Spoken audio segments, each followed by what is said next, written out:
مساء الفل على كل متابعين قناة حريف أفلام. فيلم النهاردة اسمه بيرل. بتبدأ أحداث الفيلم ببنوتة حالمة جدا بنلاقيها بترقص وكأنها برنسس من أفلام ديزني، وعلى نفس شاكلة أفلام ديزني بنلاقي الأم داخلة وبتهدم حلم البنت وبتقول لها تغير هدومها، واللي بيتضح إنه فستان بتاع مامتها زمان، وبتطلب منها ترجع لشغل المزرعة والمواشي تاني. للحظة بتتخيل إن دي مرات أبوها مش أمها، بس الحقيقة إن البنوتة دي اسمها بيرل ودي مامتها. بنبدأ نتعرف على حياة بيرل اللي بيبان إنها مطيعة جدا وهادية وحالمة، وبتروح بيرل تأكل المواشي وهناك بتتكلم معاهم وبتقول لهم إن مكانها مش وسطهم، وإنه أكيد هيجي يوم وتسيبهم وتبقى أهم نجمة في العالم كله. في اللحظة دي بتدخل على الحظيرة وزة، وبنتوقع إنها صاحبة بيرل زي ما هي بتتكلم مع المواشي ومصاحباهم، بس بنتفاجئ لما بنلاقيها بتمسك آلة حادة وبتقتل الوزة الغلبانة وبتاخدها لبحيرة في ظهر المزرعة وبتأكلها للتمساح. جايز نفتكر إنها بقى مصاحبة التمساح وبتحاول تصطادله وتأكله، يمكن دي تكون الحقيقة ويمكن دي تكون إشارة لكوارث جاية. خلينا نشوف. بترجع بيرل لبيتها وبنبدأ نشوف باباها واللي بيبان قعيد وعنده شلل كلي، مفيش أي حاجة فيه بتتحرك غير عينه بس. وهنا نحب نحيي الممثل ده لأنه قدر يوصل لنا مشاعر كتير في الفيلم بنظرات عينه بس. بتكون وظيفة الأم إنها تدي تعليمات طول الوقت ومخلية بيرل تخدم أبوها وتأكله وتحميه، ومش بنشوف الأم في ولا لقطة بتبتسم حتى.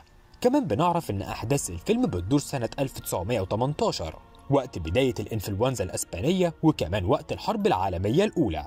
بنشوف بيرل وهي بتقرا جواب من هاورد، وبنعرف إنه جوزها اللي سافر للحرب وبيبعت لها من هناك وبيحاول يطمنها عليه ويديها أمل إنه هيرجع لها من تاني. بنحس إن هو ده الأمل اللي بيرل متمسكة بيه واللي هيخلصها من حياة الخدم اللي عايشاها، وبتروح للمدينة عشان تشتري لباباها دواء من هناك، بس بتستغل فرصة خروجها من المزرعة وبتقرر تروح تحضر فيلم عشان تتفرج على الرقصات اللي فيه. بتحضره وهي طايرة من الفرحة، وبتخرج من الفيلم بتتعرف على موظف السينما اللي بيشغل الأفلام دي، وبتقول له إن حلمها ترقص زي نجمات الأفلام، فبيقول لها إنه متأكد هيجي يوم ويشوفها في فيلم منهم وإنها ما تقلش جمال عنهم. كلامه بيخليها طايرة من الفرحة وحاسة بأمل، بيقص لها صورة من شريط الفيلم وبيديها لها، بس في طريق رجوعها بتطير منها الصورة وبتقف تدور عليها مش بتلاقيها، وبتلاقي نفسها قدام خيال مآتة بتاخده وبتبدأ ترقص معاه رقصة زي اللي في الفيلم، وتلاقي نفسها بتتخيله الشاب اللي بيشتغل في السينما واللي اسمه جوني، فبتتخض وبتفكر نفسها انها متجوزة وما ينفعش تخون جوزها حتى لو في خيالها. بترجع بيرل لبيتها وبتكمل حياتها بين المزرعة والمواشي، وفي يوم بتكون في الحظيرة بتأكل الحيوانات وبتسمع صوت عربية، بتلاقيها عربية حماتها وأخت جوزها ميتسي. بتجري ميتسي على بيرل وبتسلم عليها، وبتكون ميتسي بنوتة رقيقة وجميلة وبيبان إنها بتحب بيرل، وبتحاول تصبرها على غياب أخوها في الحرب. وبتقول ميتسي لبيرل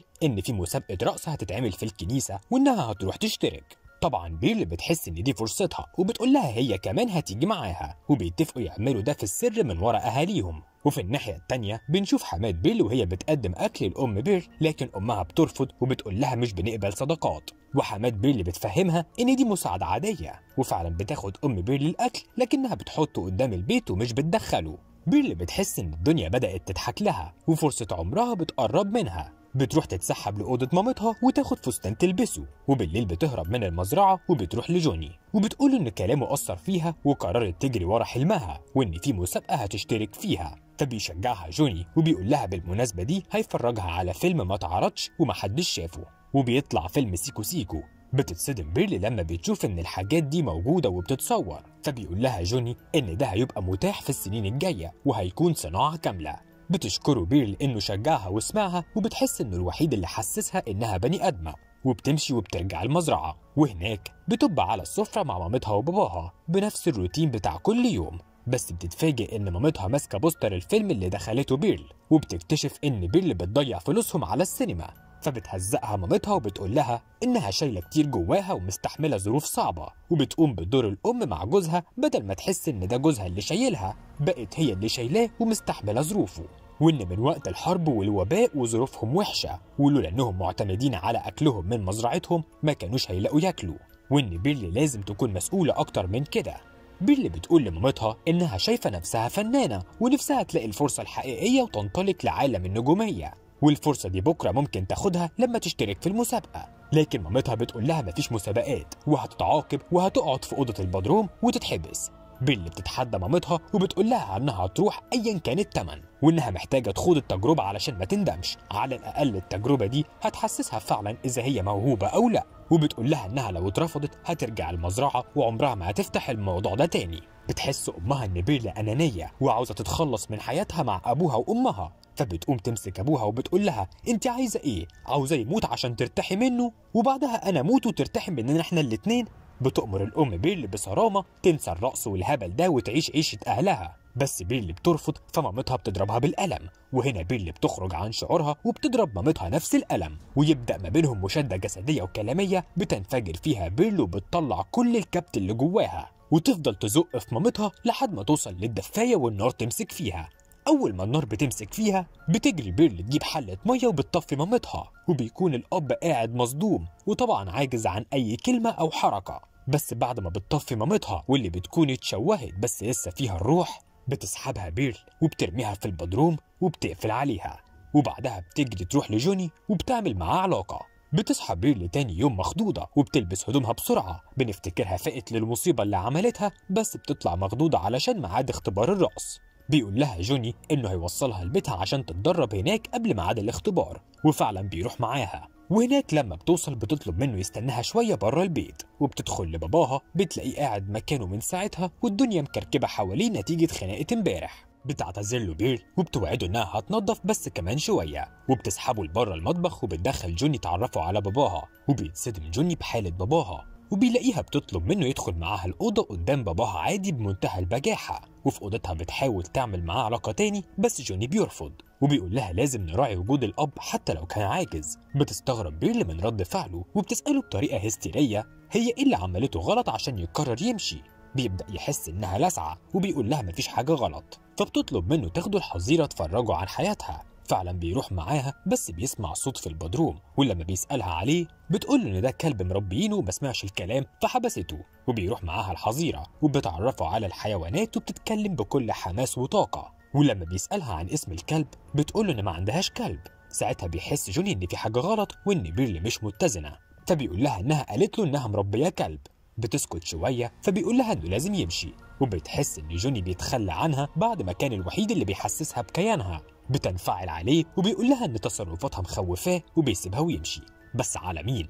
بيرل بتجري وراه وبتصطاده زي ما اصطادت الوزة وبتقتله، وبمنتهى البساطة بتاخده بالعربية وبترميه للتمساح في البحيرة. وبترجع بدم جوني وبتبدأ تنظف باباها المصدوم العاجز، وبتنظف نفسها معاه وبتلبس باباها أحلى بدلة وتلبس أشيك فستان عشان تروح المسابقة. وقبل ما بتمشي بتقول لباباها إنه لازم هو كمان يموت ويرتاح، بس هي مش هتموته بأذية زي مامتها وجوني. وبتبدأ تفطس الراجل الغلبان لحد ما بيموت، وبمنتهى الثبات بتروح المسابقة، وهناك بتقابل ميتسي. وبتكون ميتسي متوترة من المسابقة لكن بيرل كلها ثقة إنها هتكسب. بتدخل بيرل المسابقة وبترقص من كل قلبها وبتعمل عرض هايل، لكن لجنة التحكيم بتقول لها إنها بتدور على واحدة مختلفة تبان أمريكية أكتر وتكون شقراء وأصغر في السن من بيرل. طبعا دي كلها مواصفات ميتسي، فبتنهار بيرل وبتترجاهم تاخد فرصة تانية لكن بيرفضوا. وفي الوقت ده بتشوفهم على هيئة مامتها المحروقة وباباها المقتول وجوني اللي ذبحته وجوزها المحارب اللي سابها. بتنهار بيرل وبتمشي، وبتيجي ميتسي تقول لها انها هتوصلها للبيت، وبنبقى نفسنا ندخل الفيلم ونقول لميتسي خليكي في حالك يا بنتي يا بنتي بعيدي، لكن دي ابدا الجدعنه خدتها وراحت مع بيرل البيت. وهناك عملت لبيرل حاجه تشربها وطلبت منها تقول كل اللي مضايقها وتفضفض كانها هاورد. فبتقرر بيرل تتخيل ميتسي هاورد وتحكي اللي جواها. وبدايه القصيده كده بتعترف انها خانت جوزها مع جوني، وبتقول انها بتتمنى يكون مات في الحرب وتخلص، وانها ما كانتش تحلم يبص لها لانه ابن عيله وغني لكنه فقري برضه. قرر يسيب اهله الاغنياء ويجي يعيش في المزرعه، وهي كان كل املها يخرجها من العيشه دي، لقيته عاوز يعيش مع الطبيعه. وفضل عندها امل تقنعه يمشوا لحد ما جت الحرب وسابها ومشي وتخلى عنها. وتبدأ تحكي كل المصايب اللي عملتها وقتلها لمامتها وباباها وجوني، وإنها من زمان بتحب فكرة القتل وكانت بتقتل حيوانات، وبعدين لقت قتل البني آدمين سهل جدا. أكيد ندمانة إنها عملت كده بس هي عملته خلاص وده بيريحها. بتترعب ميتسي وبتحاول تتمالك أعصابها وبتقول لبيرل إنها لازم تمشي. بتسألها بيرل إذا هي كمان خايفة منها لكن ميتسي بتنكر، ده أنا نفسي خفت منها. بتقول لها بيرل إنها عارفة إنها هي اللي كسبت في المسابقة. في البداية بتحاول ميتسي تنكر وتخبي على بيرل، لكن بيرل بتتكلم بثقة، فبتضطر ميتسي تقول الحقيقة إن هي فعلا اللي كسبت. بتطلب بيرل منها إن كل اللي اتقال ده يبقى سر بينهم، وبتوعدها ميتسي إنه مش هيخرج أبدا لأي حد. وبتمشي ميتسي وبتخرج بره البيت وهي مصدومة، بس بتلاقي بيرل جاية وراها وبتمسك فاس. بتترعب وبتطلع تجري، وبتجري وراها بيرل عشان تقتلها. بتتكعبل ميتسي وبتقع، وبتترجى بيرل ما تقتلهاش، بس بيرل مش بيهمها وبتقتلها وبتقطعها وترميها للتمساح. بتروح بيرل لمامتها الميتة في البدروم وتنام في حضنها وتعمل لنفسها حياة تانية مع أهلها الميتين. بتقعدهم على السفرة معاها وتجيب الأكل اللي حماتها كانت جايباه ومامتها سابته بره لحد ما الدود ملاه وتعفن، وتحط الأكل ده على السفرة بدوده. بيرجع هوارد وهو طاير من الفرحة إنه راجع لمراته من تاني، ولما بيدخل البيت بيتصدم بمنظر حماه وحماته والأكل اللي مليان دود، وبيبص بيلاقي بيرل بترحب بيه وبتبتسم له ابتسامة مرعبة. وطبعا احنا بنقدر نتخيل مصير هوارد. وبكده يكون خلص فيلم النهاردة اللي خلانا نتخيل في بدايته انه فيلم عن حلم فنان هيتحقق لفيلم مرعب بينتهي بكابوس. الحلقة دي من كتابة ريم هشام المعريفي وتعليق صوتي ستيفن حليم.